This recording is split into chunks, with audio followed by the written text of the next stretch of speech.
Well, I guess I screwed that one up.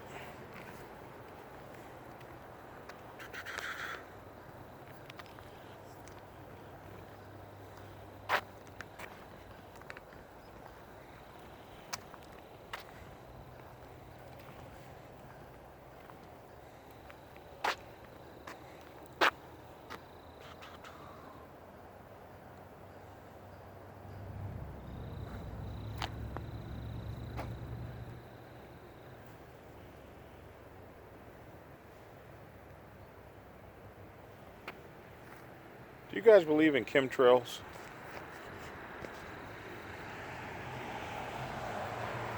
Huh. I don't know. What's up? Pirate Noah? What's up, Pirate Noah?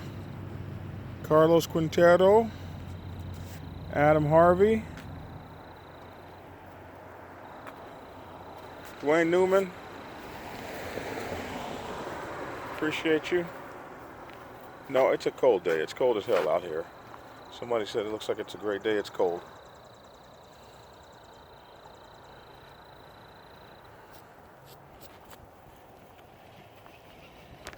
Ever hit anybody with that big stick? You're supposed to speak softly but carry a big stick. I've spoken softly a few times. What's up? Project Redfoot, David Morrison, everyone. Peace to you.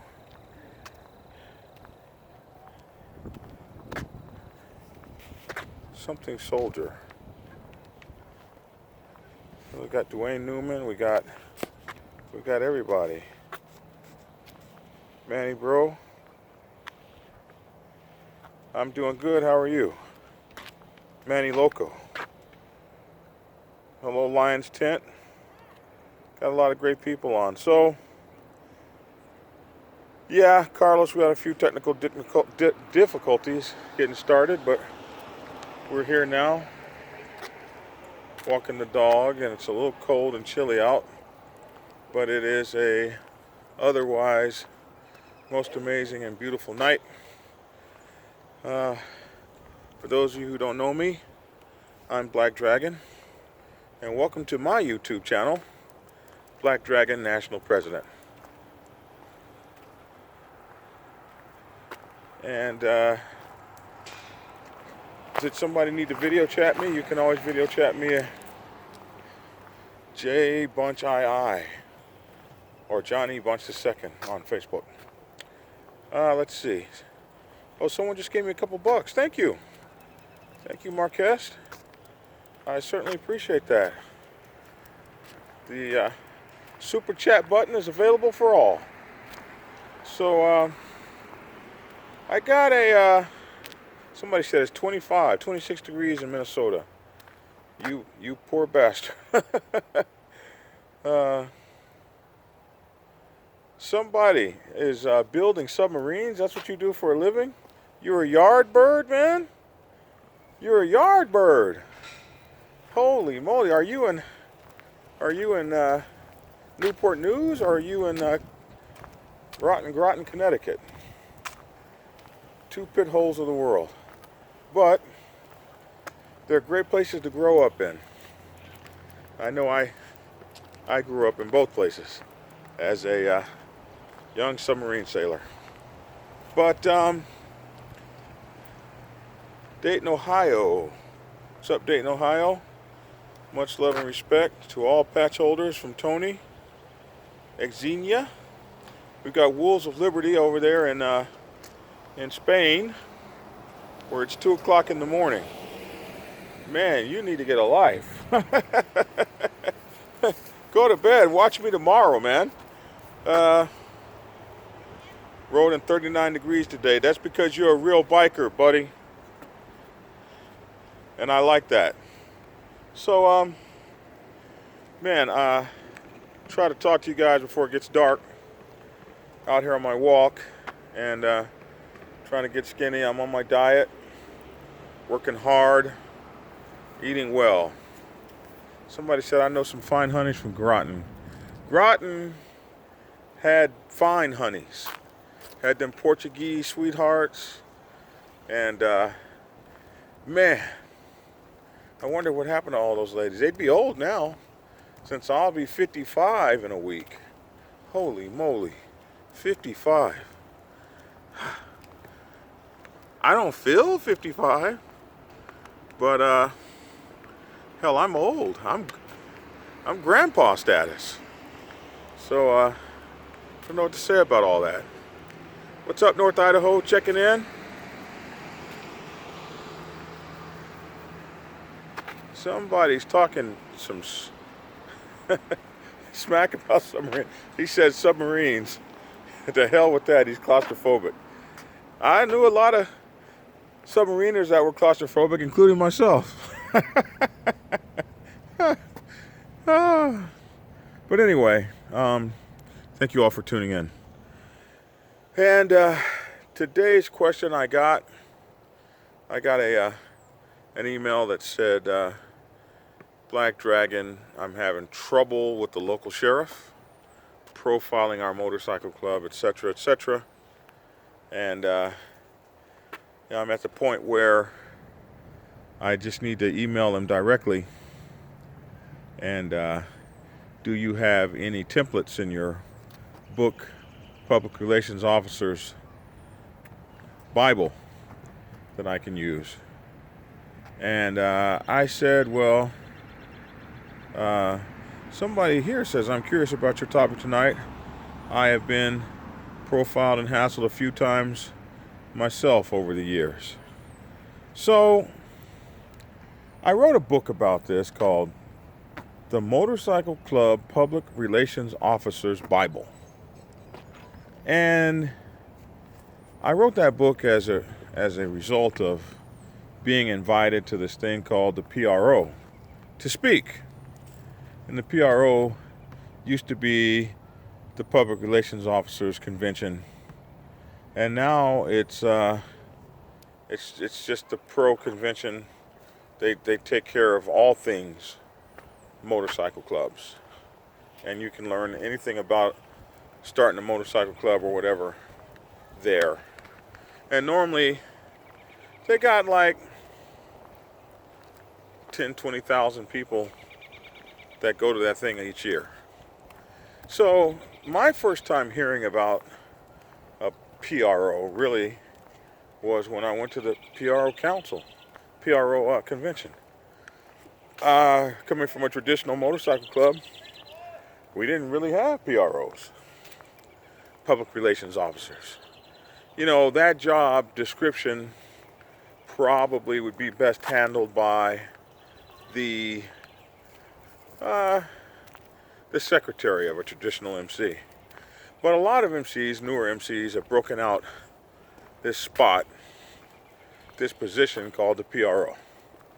And the PRO handles the public relations. Now, most PROs and motorcycle clubs have not the slightest damn idea what a PRO would do. Hello, Dave Jen in Canada. Good to talk to you. Thank you for watching. So, most of these PRO folks believe that PROing is all about finding someone and handing them a party flyer and telling them when the next party is. But in fact, the PRO is, if that is to be a position that a motorcycle club would use, that a new motorcycle club would use, or that an old motorcycle club would go to, then in my mind, the PRO would need to be a highly trained and highly skilled individual who had to do a whole lot more than pass out party flyers. So I sat down and imagined to myself what a great PRO might be, realizing all of a sudden that I had been a PRO in a motorcycle club my entire 29 years. and that everything that I would expect a PRO to do, I've done. And so I felt well qualified to write a book about the public relations requirements a motorcycle club has to have. And in tonight's segment, we're going to talk about one of the biggest responsibilities, and that is breaking law enforcement up off your ass. If you get law enforcement riding down your back, you got an issue, and you need somebody skilled enough to break these jokers up off of you, because for some reason, who knows, every now and then you pick up a black shoe, some sort of detective or sheriff or some sort of sworn official, and his sworn duty is to take you out, man. He's gonna shut your motorcycle club down. And it doesn't matter if you're a 99%er, a family club, an RC. He sees them patches on your back and he wants blood. BLOOOOOOD. Blood. He wants it. So, my motorcycle club nation has faced this many times through the years. 44 years old, we've faced it many, many times, where sometimes it was our fault, sometimes it wasn't. For instance, our Wichita chapter, one year the police chief down there just didn't like the fact that the fellas moved into the neighborhood. So he took it upon himself to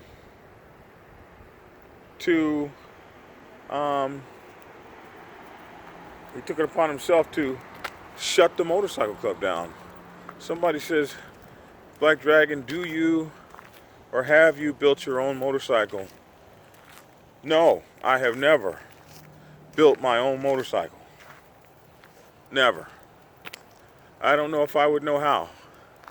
But I have repaired and do most of the repairs on my motorcycle. I have a complete shop with a lift and all the tools I need. And there's only one set of mechanics I even trust with my motorcycle. Most stuff I do myself. What the police don't tell you when they say anything you say may be used against you is there is absolutely nothing you can say that will help you. Oh, well, that's on a whole new kind of video that we would need to do, called something like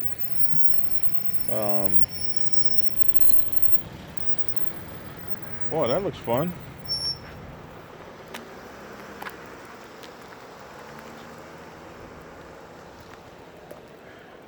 That'd be a whole new video we would do, called something like what do you do when they pull you over? We need to do that video as well. But the things that an overzealous police department can do to you are just amazing, because all of the rules and the rights and the laws you think you have as a citizen of America, you get to find out sometimes the hard way that you don't have those rights at all. Those laws you thought applied to you don't seem to apply at all. Those guys can do almost whatever the heck they want. In our case, they would, in the Wichita chapter, the one clubhouse we had there, we've got another one now. We actually had to move. But that police officer would put his men on both ends of the block. And as the men sat on both ends of the block, whenever somebody would pull out of that club, they'd get pulled over. And all of our friends, all of our brother clubs, sister clubs. So it quickly became, if you're dirty at all, you want to ride over by the Black Sabbath because they're pulling everybody over. And they'd wait till we opened the doors up at 4 in the morning or whatever. Everybody was going home, and they would just descend on the place. It was terrible.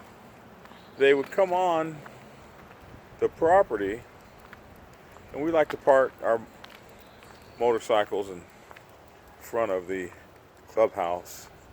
They'd come on the property and write tickets for the motorcycles being parked on the sidewalk or even close to the sidewalk.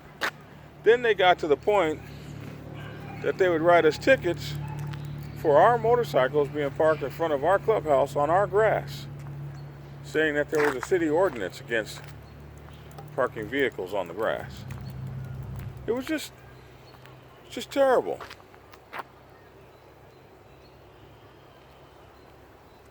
Someone says when you get pulled over, laugh and have a good time. Cops love that.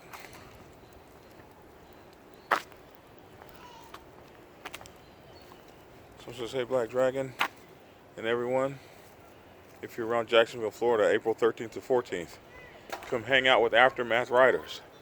April 13th to 14th, Aftermath Riders, everyone. Black Dragon, what's up? From your New Jersey Wheels of Soul. We've been getting harassed since 1967, and it will never stop in this 1% nation. It's just something you have to get used to. You know, yes and no. Yes and no. You can't make them like you. But if you got a good pro, a good rider, if you got a damn good rider, you can break them off you. I did it. I was able to break them up off of our club. And I write about it in my book Prospect, PRO's Bible. I write extensively about how you go about doing it. I even put templates in the book so that you can follow the exact templates that I did. But bottom line is, you have to engage, and you have to engage in writing. And you have to engage pretty publicly and forcefully. Now, in my case, when San Diego City Attorney decided to shut down San Diego Black Sabbath, 44-year-old club, been around since 1972, got our charter in 1974. In the mid-90s, the city just decided they would shut us down. So, luckily for me, my friend owned the newspaper in town, and I was able to take over as the editor-in-chief. And I just went crazy writing article after article after article until I got a visit and a peace offering. And the peace offering was that the city would let our club stay open. So we had to fight for that. We had to fight to win our solidarity.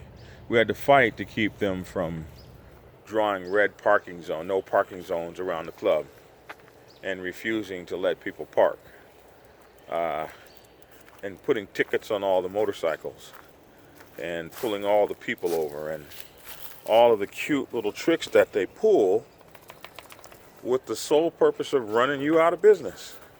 We don't want you in this town, son. So we're getting ready to run your butt up out of here.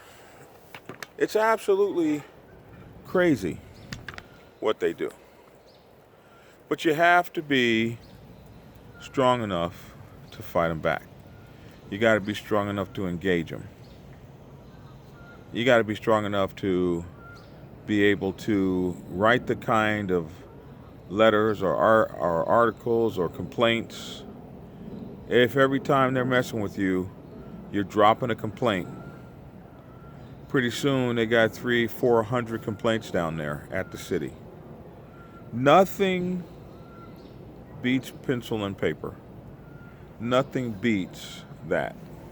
You can cry and complain and bellyache until the cows come home. Nothing is stronger than a paper and a pencil, a typewriter and a pad. That will win you more than you could ever imagine. You need to get a Shogun patch for your vest. Marty B, I do have a patch like that. That's one hell of a way to fight, says Pirate Noah. So it's the only way to fight. I mean, you're not going to be able to get into a shootout with them and survive. So for us, it was really kind of simple, and I write the story in the book.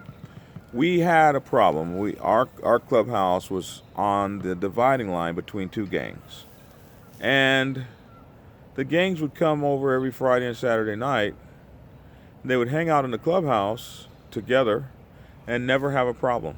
They respected the OGs. That was us. But they would go out into the parking lot and kill each other. So every weekend for like 2 summers, there was a murder in the Black Sabbath parking lot. Every summer, all summer long, one of these kids was killing each other. So the city attorney decided that, okay, so Black Sabbath isn't causing the trouble, but if Black Sabbath was closed, they wouldn't have any place to congregate, and they would. They'd be out there by the thousands, man, in the parking lot. And then as soon as the police pulled up, everybody'd run into the club. And we'd make the money off the door, and then when the police left, they'd all run back outside again. So they decided they'd shut our clubhouse down. And the way they did it was they started with drawing a red, our clubhouse was on a corner. They came and drew a red no parking sign on the corner. The curb, they painted the curb red. Then they come and towed all the motorcycles away or gave them tickets. It was crazy. And so in the daytime, we'd go paint it back gray, the color of the sidewalk, or at night we'd paint it gray, and in the daytime they'd come back and paint it red again, and this went on and on. So it wasn't until after I got my ticket. Have a good night, Keith. It wasn't until I got my ticket that I was like, there's got to be a better way. And then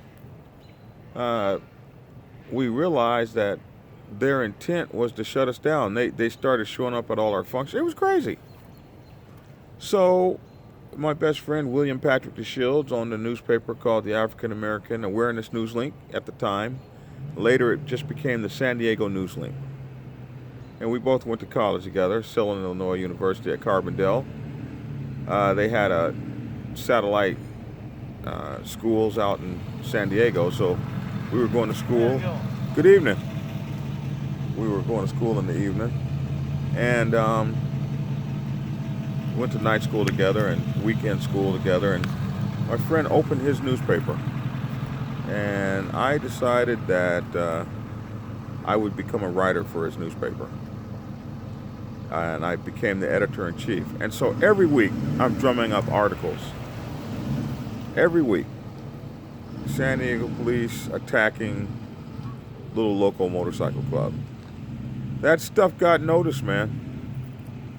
It got noticed big time. And the next thing you know, we had a meeting between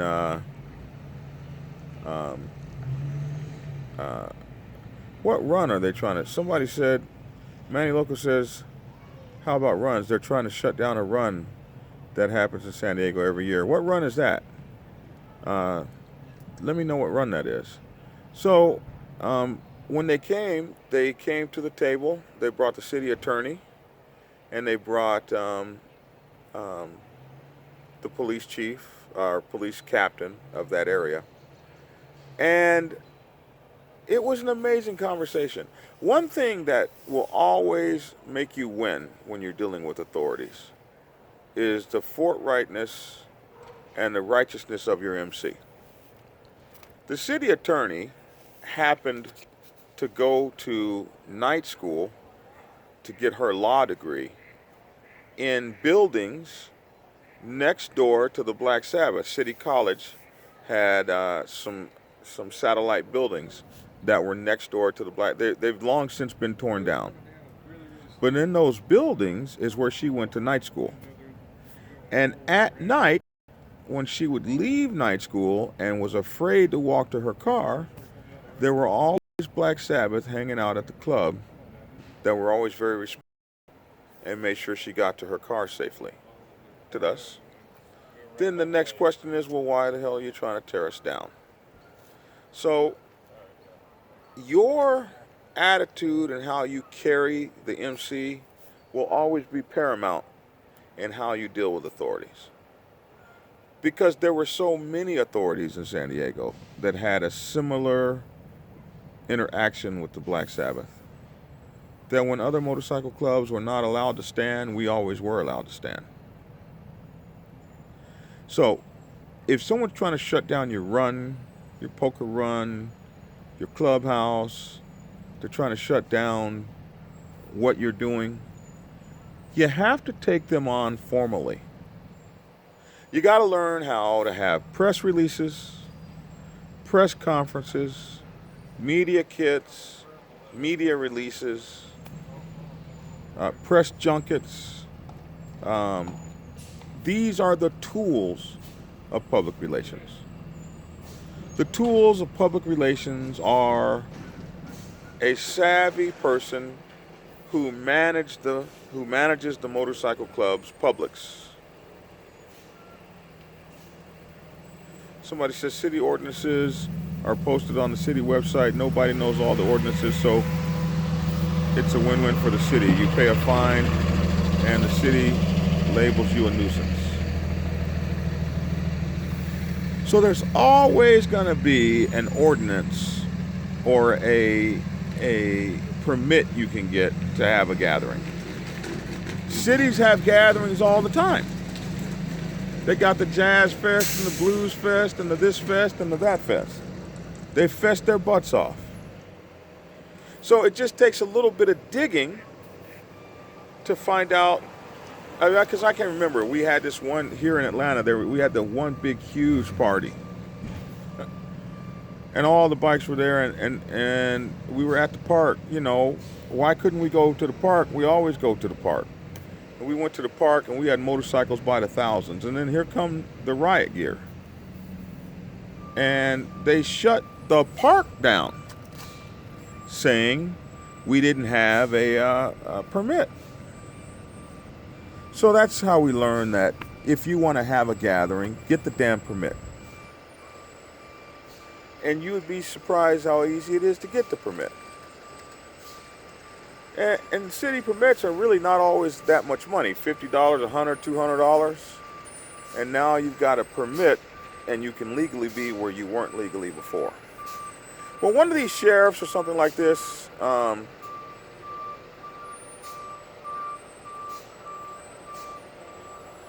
someone said, Boost Fighter says he keeps watching my back. It looks like a slasher movie. Yeah, let him bring his behind on out of them woods. We got something for him. So, and that's what the dog is for. He's supposed to be checking out what's going on behind us. So, I just want you guys to know that you can take these guys on. You can take these guys head on. You just have to do it in a way that that is conducive to how city government operates.